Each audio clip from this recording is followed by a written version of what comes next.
gestatten Wisilo, Graf von Wisilo oder das, was nach so vielen Jahren von ihm übrig geblieben ist.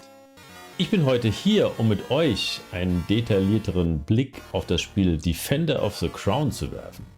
Defender of the Crown, ein Spiel, das 1986 auf dem Amiga erschien und damals für offene Münder sorgte.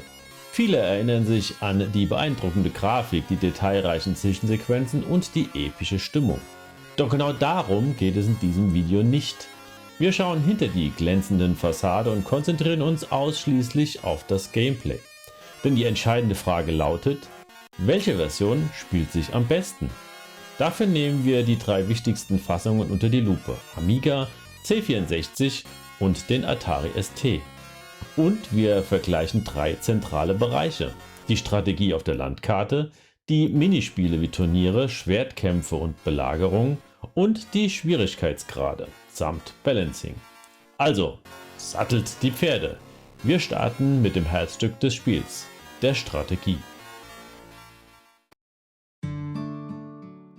Die erste strategische Entscheidung, die es zu treffen gilt, betrifft die Wahl des Charakters, mit dem man in die Kampagne starten will.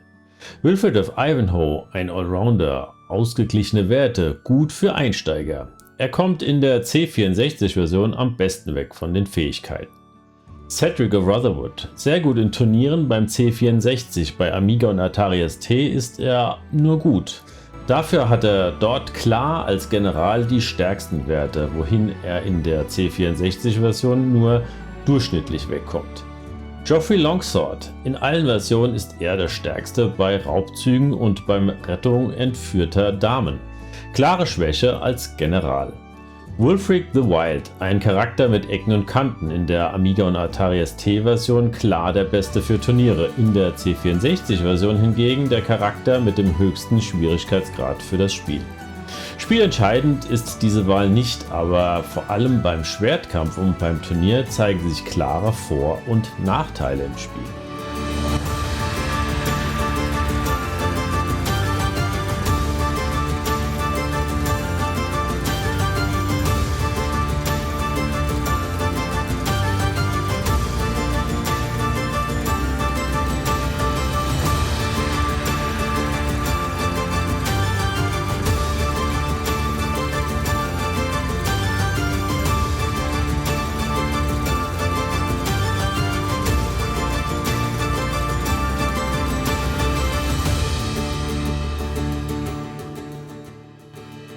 Beim Amiga sehen wir zuerst die schön gezeichnete Karte von England, die es so in der C64-Fassung wohl wegen Platzmangels nicht gab, aber auch in der Atari ST-Version fehlt. Danach wird es eher nüchtern. Die Strategiekarte ist soweit in allen Versionen gleich, allerdings mit ein paar Unterschieden. Während es in der Amiga-Version 5 Optionen gibt, sind es in der C64 und Atari ST-Version deren 6. Beim Amiga fehlt die Option, einen Zug auszulassen, also Pass oder End Turn, was in der ein oder anderen Situation durchaus sinnvoll ist. Der Kauf von Truppen beendet am Amiga im Gegensatz zu der C64 oder Atari ST-Version den Zug nicht, was ein großer Vorteil ist. Unter Read Map oder Show Lord lässt man sich am C64 oder Atari ST die Gegner anzeigen. Das ermöglicht die Amiga-Version zwar auch, aber ohne die Porträts mit anzuzeigen. Wie ich finde, ein atmosphärischer Dämpfer. Zusätzlich bietet die Atari ST-Version die Möglichkeit, einen Spion auszusenden, um einen Gegner, auszuspionieren. Aber Vorsicht, das ist mit hohen Kosten verbunden und kostet den Spion im Zweifelsfall den Kopf, wenn er erwischt wird.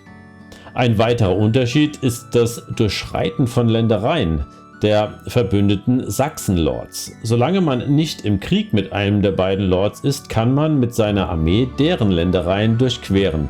Das geht sowohl in der C64 als auch in der Atari ST-Version, aber nicht in der Amiga-Version. Auch spielen Zufallsereignisse in der Atari ST-Version eine größere Rolle, da es hier eine Reihe von Ereignissen gibt, die weder in der C64-Version noch in der Amiga-Version zu finden sind. Dies betrifft vor allem das Ereignis der deutschen Ritter, die einem unterstützen. Manchmal von großer Bedeutung. In der Amiga- und C64-Version wird nach einem Turnier weitergekämpft. In der Atari ST-Version ist dies freundlicherweise rausgenommen worden. Zu guter Letzt gibt es noch einen nicht zu unterschätzenden Unterschied, der gerade zu Beginn des Spiels oft entscheidend sein kann. Wenn man beim C64 zu Beginn eine Region angreift, in der noch kein anderer Lord war, erhält man die Anzahl an Vasallen in dieser Region dazu. Beim Atari und Amiga hat man immer kleinere Verluste. Die Vasallen kehren hier in die Heimatburg zurück und verlassen nach und nach die Armee.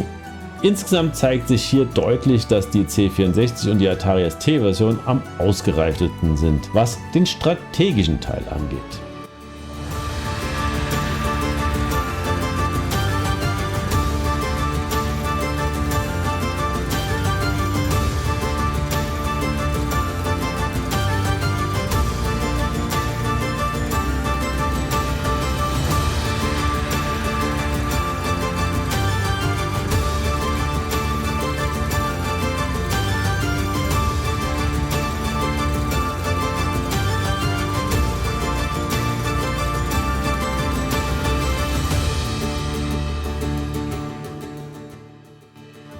Habt ihr eigentlich schon mal einen Blick auf eure Gegner im Spiel geworfen? Nein? Nun, hier ist eine Übersicht. Interessanterweise ist man in der Atari ST-Version dazu übergegangen, den Charakteren Punkte anstatt einfach eine Bezeichnung ihrer Werte zuzuweisen. Wie hier die Abstufung ist, wird aber weder im Handbuch noch anderswo erklärt. Auch nicht, ob sich Werte, außer beim Beliebtheitswert, im Laufe des Spiels ändern können. Im Vergleich zu den Versionen untereinander gibt es hier leichte Variationen. Ja, wir kommen also jetzt zum Action-Teil im Spiel.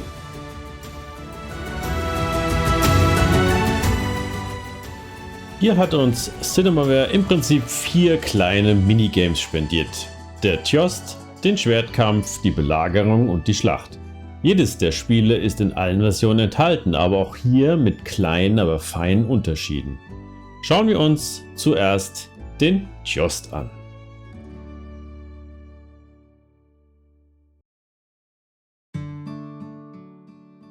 Der Tjost, also das Lanzenstechen, die Sportart im mittelalterlichen Wettkampf. Im Spiel kann der Spieler seinen Gegner wählen und außerdem entscheiden, ob er für Ruhm und Ehre kämpfen will oder um Land. Letzteres nur dann, wenn im Spiel bereits Länder zur Auswahl stehen, die der Gegner bereits besetzt hat. Hier kann man also im Vorfeld schon mal in Erfahrung bringen, wie die einzelnen Gegner so bewandert sind beim Tjosten. Vor allem die Amiga-Version stellt sich hier am schwierigsten heraus. Durch das sehr wackelige Verhalten in der Animation wird ein Treffer eher zum Glückstreffer. Bei der Atari ST-Version ist es etwas besser und nicht ganz so wackelig, wenn man auf dem Pferd sitzt. Aber auch hier ist Treffen schwierig. Am einfachsten ist die C64-Version. Mit ein wenig Übung kann man hier relativ einfach ein Turnier gewinnen. Was man auf jeden Fall vermeiden sollte, ist ein Disgrace, also eine Schande über sich zu bringen, indem man das Pferd seines Gegners aufspießt. Das führt zum Ausfall von allen anderen Turnieren im Spiel. Zudem habe ich festgestellt, dass bei der C64-Version wohl die Gewichtung der Fähigkeiten beim Tjost am wenigsten Berücksichtigung finden. Ein Gewinn beim Tjost erhöht den Leadership-Wert um 2 Punkte. Das spiegelt dann auch die Atari ST-Version der Fähigkeiten wider. Also ein mehrmaliger Turniergewinn kann dazu führen, dass auch der Leadership-Wert anstatt Good auf Strong hochsteigt. Kommen wir zum Schwertkampf. Hier gibt es wohl in den einzelnen Versionen ein paar Unterschiede, was die Möglichkeiten angeht. So richtig ließ sich das für mich aber nicht herausfinden. Was man aber sagen kann, ist, dass die Amiga-Version keinerlei taktische Möglichkeiten bietet. Lediglich ein Schlag oder das Zurückweichen ist hier möglich. Beim C64 oder Atari ST gibt es zwar auch nicht viel mehr, immerhin kann man aber noch eine Abwehrhaltung einnehmen. Größter Kritikpunkt ist hier sicherlich der fehlende Lebensbalken in der Amiga-Version. Dadurch lässt sich nicht erkennen, ob man gerade am Gewinnen oder Verlieren ist. Die Schwertkampffähigkeiten scheinen hier aber eine wichtige Rolle zu spielen. Ein Kampf mit einem durchschnittlichen Schwertkämpfer gegen einen starken Gegner lässt sich so gut wie nicht gewinnen. In der C64-Version ist es etwas anders. Durch geschicktes Ausnutzen der Bewegungen lassen sich hier auch Kämpfe gegen stärkere Gegner gewinnen. Der Schwertkampf hat zwei verschiedene Optionen im Spiel. Einmal dient er dazu, Gegner zu überfallen und sie damit zu plündern, um an ihr Gold zu kommen. Das andere Mal wird man gebeten, eine entführte junge Sachsendame zu retten. Hat man so eine Befreiungsaktion erfolgreich durchgeführt, erhält man in der C64 und Atari ST-Version alle Ländereien des Sachsenlords dazu und dieser ist aus dem Spiel. Beim Amiga ist es nicht der Fall. Hier scheint also der Gedanke der Verbundenheit gegen die Normannen in der C64 und Atari ST-Version stärker ausgeprägt zu sein. In anderen Versionen gibt es anscheinend mehr Dinge, die sich auf deine Führungsqualitäten auswirken. Je nach Version kann dies das Ringen um Ruhm durch Turniere, die Ablehnung der Rettung einer Jungfrau, der Rückzug von einem Überfall usw. umfassen. In der Amiga-Version scheint jedoch nur die erfolgreiche Rettung mehrerer Jungfrauen einen dauerhaften Einfluss auf deine Bewertung zu haben. Wie ich schon sagte, der Gewinn eines Turniers am Amiga scheint keinen Einfluss zu nehmen. Außerdem, dass der Kauf von Soldaten den Zug in der Amiga-Version nicht beendet, bedeutet, dass Gegner in der Regel viel weniger Geld herumliegen haben. Überfälle sind daher im Allgemeinen keine praktikablere Strategie und die Feldzugsarmeen entsprechend größer, da du sie in jedem Zug auffüllen kannst.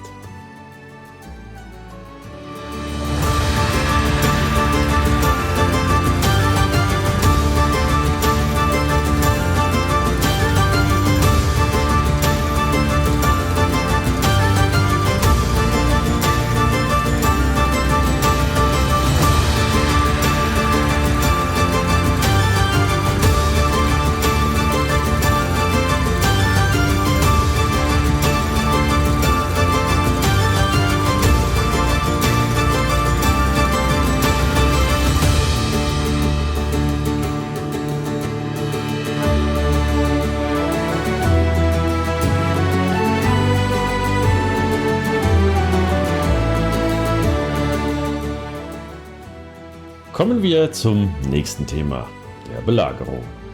Wenn wir eine Burg angreifen, müssen wir zunächst ein Katapult kaufen, um die gegnerische Burg zu belagern. Die Anzahl der Katapulte hat dabei keinerlei Auswirkung auf die Anzahl an Schüssen oder deren Wirkung. In der Amiga-Version hat man insgesamt 10 Schüsse zur Verfügung, um die Burgmauern zu durchbrechen. In der C64-Version sind es 6 Schüsse und in der Atari ST-Version deren 7. Weitere Unterschiede: in der Amiga-Version können wir nur mit Steinen auf die Burgmauern schießen. In der C64 und Atari ST-Version gibt es zusätzlich noch griechisches Feuer und eine Art Kadaverkugel, welche Krankheiten in der Burg auslösen soll. Die beiden Möglichkeiten dienen dazu, die gegnerische Garnison schon vor dem Kampf zu dezimieren. Allerdings kann man durch das Herunterschießen der Burgmauern schneller in die Burg gelangen, was zu einem besseren Kampfverhalten führt. Außerdem gibt es in der Atari ST-Version noch eine Anzeige über die Stärke der Burgmauern. Mit jedem Treffer wird dieser dann entsprechend geringer. Grundsätzlich ist die Amiga-Version etwas schwammig bei der Bedienung des Katapults. Hier sind die anderen beiden Versionen etwas gefälliger. Im Prinzip muss man sich nur die Abstände der Balken auf dem Katapult merken und es geht fast von alleine. Ach ja, eines bleibt noch anzumerken: In der Atari ST-Version wird einem das Ergebnis einer gegnerischen Belagerung vor der Schlacht noch angezeigt. Schön, aber nicht wirklich nützlich.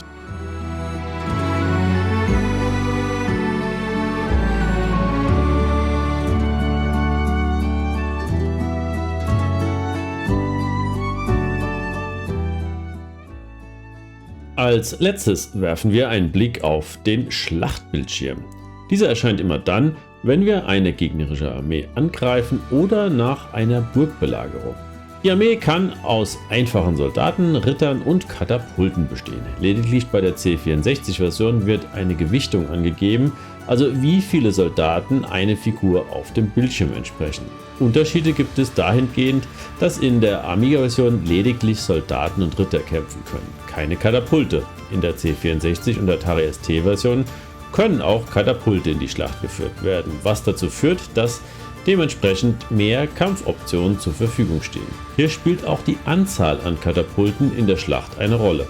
Am Amiga sind lediglich 3 Optionen verfügbar beim Kampf, beim C64 sind es deren 5 inklusive Bombard, wenn Katapulte in der Armee sind. Beim Atari ST sind es 6 Optionen. Dabei eigens eine Option nur für die Ritter sowie eine Option für die Defensivhaltung. In den einzelnen Versionen fällt außerdem die Gewichtung des eigenen Leadership-Wertes unterschiedlich aus.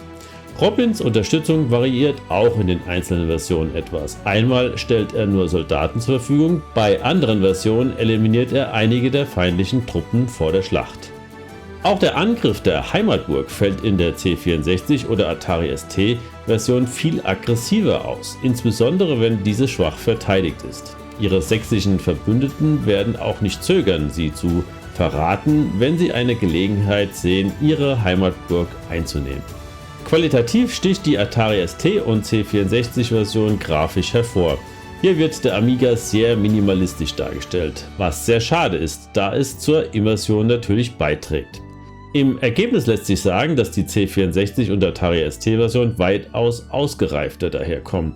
Hier hat man sich wohl im Vorfeld die Amiga-Version nochmal angeschaut und entsprechend bereits vorhandene Ideen oder neue Ideen mit einfließen lassen.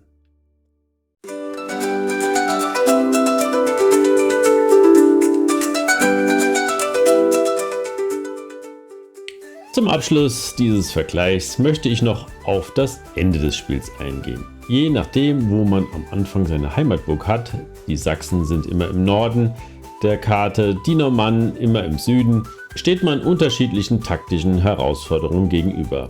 Wer gut im Schwertkampf ist, kann in der C64 und Atari ST Version durch Überfälle relativ schnell viel Geld rauben und so eine Armee aufbauen. Das Turnier ist eine gute Gelegenheit, schnell an Ländereien zu kommen, wobei, wie bereits gesagt, die Unterschiede im Handling durchaus spürbar sind. Eine gute Taktik ist, wenn man sich den Gegner zurechtlegt, was bedeutet, dass man sich die Karte genau anschaut. Im Allgemeinen werden die Gegner immer versuchen, die Ländereien mit den meisten Einkommen zu erobern. Das kann man im Spiel zu seinen Gunsten nutzen. Sieht man beispielsweise, dass ein Sachse oder Normanne in der vorherigen Runde kein Land erobert hat, lohnt es sich nicht, diesen auszurauben, da er in der vorherigen Runde wohl Soldaten gekauft hat. Auch möchte ich nicht vergessen, darauf hinzuweisen, dass die C64-Version einen Hidden Bug enthält, den man sich zu Nutzen machen kann, wenn man nicht ohnehin mit einer Trainerversion spielt. Es gibt nämlich einen Geldbug. Dieser wird ausgelöst, wenn man ein Disgrace hinnimmt in einem Turnier. Danach werden einem alle Ländereien abgenommen, inklusive der Burgen. Diese stehen jetzt leer und wenn man dort einen Überfall anzettelt, fällt auf, dass die zweite Wache keinen Lebensbalken hat. Danach sieht erstmal alles wie gehabt aus. Aber wenn man neue Soldaten kauft, genau, die Menge an Geld wird einfach unendlich gestellt. Nice Trick, oder? Wie dem auch sei, das Ende unterscheidet sich interessanterweise auch. Verliert man das Spiel, so sieht man eine brennende Burg in der Atari ST-Version. In den anderen Versionen lediglich ein Textfeld. Gewinnt man, so erscheint beim C64 und Amiga nach einigen Texteinblendungen der Abschlussbildschirm mit der Burg und dem großen Schriftzug The End. Am Atari ST gibt es indes ein Bild mit der Krönungszeremonie, die im Übrigen auch in Defender of the Crown 2 eine Wiederverwendung fand. Auch hat man in der Atari ST-Version das Bild mit Robin aus dem Spiel genommen, welches in der C64 und Amiga-Version am Anfang zu sehen ist. Aus Platzmangel? Man weiß es nicht. Was ist also das Fazit? Mein Fazit ist, dass die C64-Version für mich persönlich die ausbalancierteste Version ist. Die Amiga-Version ist grafisch am schönsten, die Atari ST-Version die am weitesten entwickelte. Vom Schwierigkeitsgrad unterscheiden sich die Versionen nicht so dramatisch. Bei der einen Version sorgt eine einzelne Mechanik dafür, dass es etwas schwieriger wird, eine andere gleicht es dann wieder aus. Natürlich ist das rein subjektiv, aber auch begründbar durch die unterschiedlichen Mechaniken und Optionen in den einzelnen Versionen. Technisch gesehen ist die Amiga-Version sicher am schwächsten. Wohl auch, weil die Entwicklungszeit von wenigen Monaten von R.J. Michael wirklich sehr anspruchsvoll war. Da hatten die Entwickler der C64 und Atari ST Version wohl Vorteile. Wie seht ihr das Spiel und die Version? Schreibt es mir gerne mal in die Kommentare, welche Version ihr gespielt habt und was eure Erfahrungen sind. Ich hoffe, ich konnte euch einen schönen Überblick über das Spiel und seine Version geben. Wer Lust und Laune hat, darf natürlich auch gerne jetzt den Kanal abonnieren. Das würde mich dann wiederum freuen. Ansonsten hoffe ich, wir sehen und hören uns in einer der nächsten Videos. Bis dahin, macht's gut. Ciao.